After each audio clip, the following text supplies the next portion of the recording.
For some weird reason my mother-in-law really wants to go into our bedroom whenever she comes over. On one occasion I followed her as she went upstairs. I was going to get something for my child as the bedrooms are upstairs. And she walked past the bathroom on the main floor and up the stairs behind it. She didn't hear me and I caught her walking straight into my room and rifling through bills on my dresser.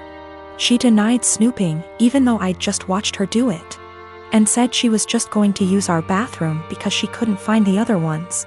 She walked right past the one on the main floor and another one in the upstairs hallway to go into our bedroom. Since that happened, I installed an exterior doorknob that requires a key on our bedroom door and one on the door to our office / spare bedroom. However, she's still always forgetting where the bathroom is and trying the bedroom and office door. This really ticks me off.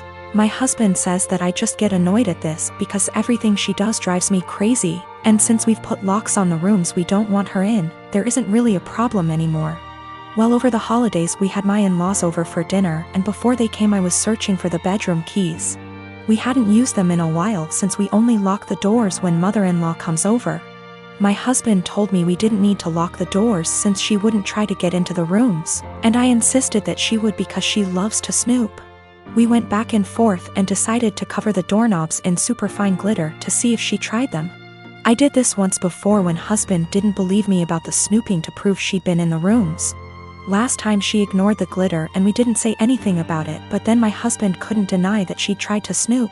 So this time I covered the knobs in glitter and for the office went a touch further and rigged a little folder of glitter over the door to the office before the in-laws came over. I left it one side unlocked, French doors, and it was set so if you walked in the room you would get covered in glitter. Husband goes out of his way to show his mom the main floor bathroom when they got here and specifically asks his parents and sister not to go upstairs. There's a baby gate so the kids can't get upstairs either. Well, guess who had to go to the bathroom and got covered in glitter and had it all over their hands and hair?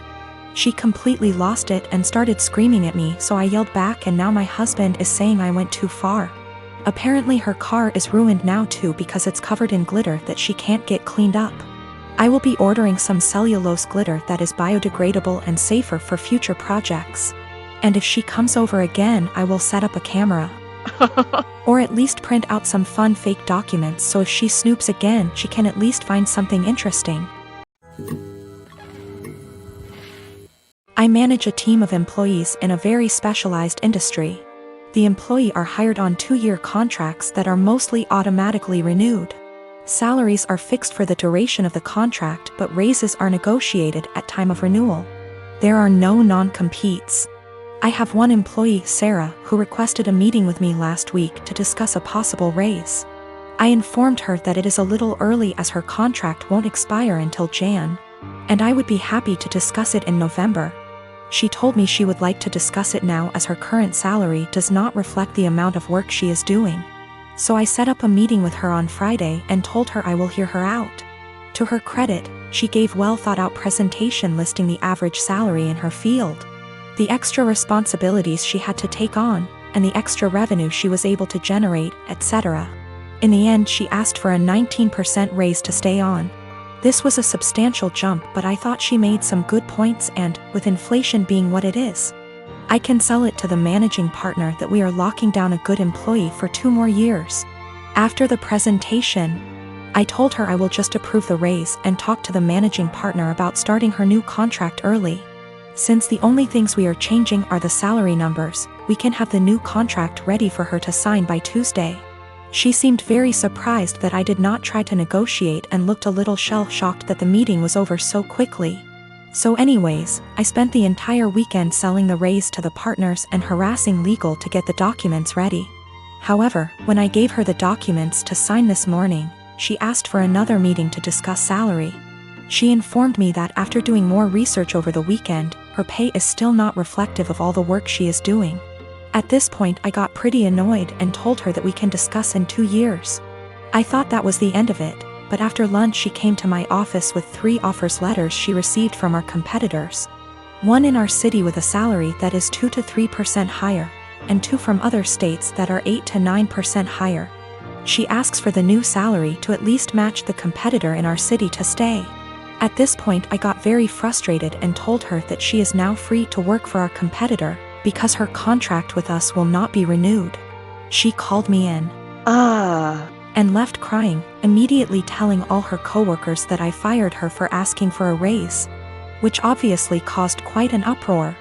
My wife thinks that I am the because I could have just said no. She probably had the other offers for a while and was never going to actually leave. She recommended that I offer her back the new contract. Anyways, I am contemplating going back to the office tomorrow and offering Sarah her new contract again. But I just felt like the relationship between us is ruined after this whole situation. Her currently contract is negotiated 2 years ago, which is why there is a discrepancy in pay with the current offers. There are also a lot of reasons for differences in salary even within the same city. Perhaps less PTO, maybe more responsibilities, maybe they lock them in the contract for 3 years instead of 2.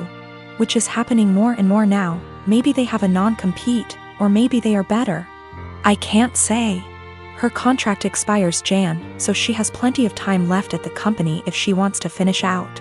Sarah is WFH today, so I sent her an email apologizing for overreacting yesterday, and informing her that she is an important member of our team and that I worked really hard to get her the raise she initially requested. The new offer still stands provided she return the signed contract to me today before 5 p.m. I would be happy to execute it immediately and get her sorted out before the next payment period.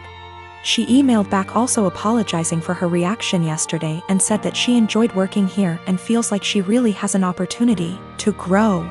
But she then ended the email asking if I would still be willing to reconsider upping the offer to match her other offer. At this point, I just can't even anymore.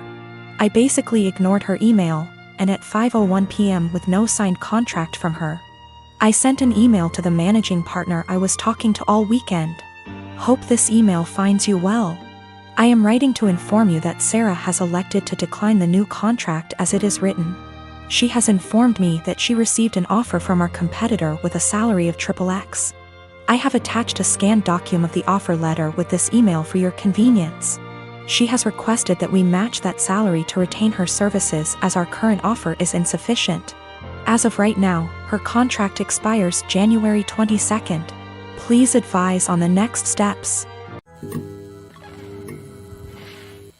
I have a cousin by marriage, husband's cousin, that's 22 and dying of cancer. It was always her dream to marry and be a mom, and now that's not going to happen. It's hard on everyone.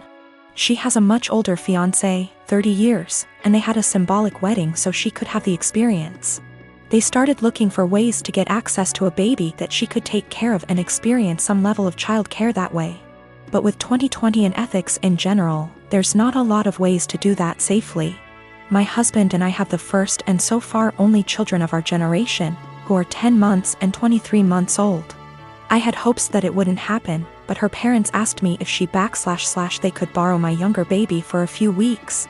The cousin and her fiancé would basically be play acting having a baby. Her parents would also join in on pretending. There would be photo shoots and everything. This makes me really uncomfortable.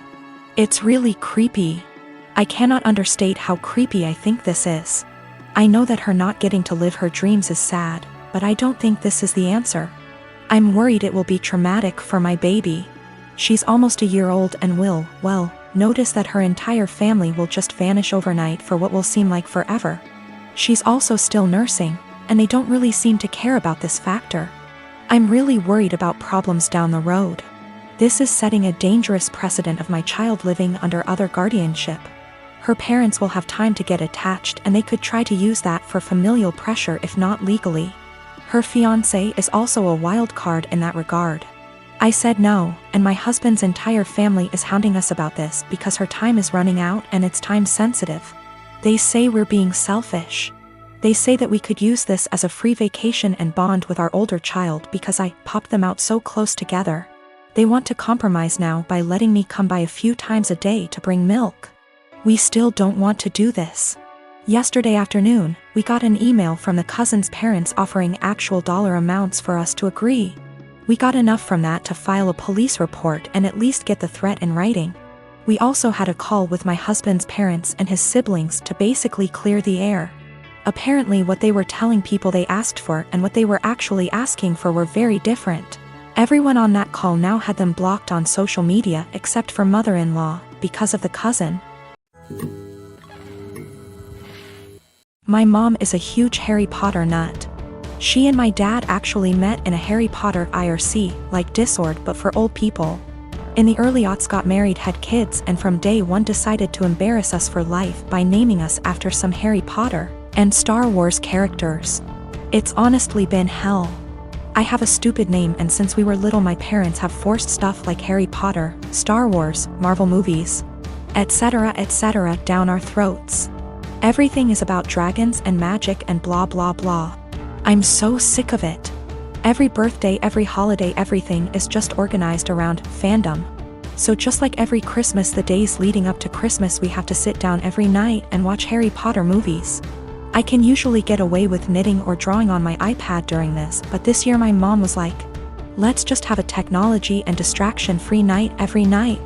I arranged to go over to my friend Missy's house instead for like 2 nights. Missy's family is normal and likes things a normal amount.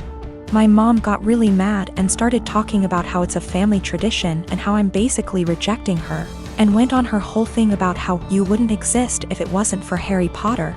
I finally had it and just yelled, I don't like Harry Potter. I don't like Star Wars. I couldn't help it. I started crying because I was just so frustrated, because everything always has to be about Harry Potter, this, Star Wars, that, and now that we're all older they started doing Game of Thrones. Everything is centered around some kind of movie or TV show or book series. Just once is I want my family to band around something that doesn't have to do with media or these nerdy things. We live in Utah where we have like 5 national parks, and even though I ask every year for my birthday, well, my sister called me saying that mom was angry and to just come home and to stop with the theatrics. I told her that I'm sick of having all this old nerd stuff cramped down my throat, and just once I want to have a normal time watching normal Christmas movies and not having to pause for lightsaber battles.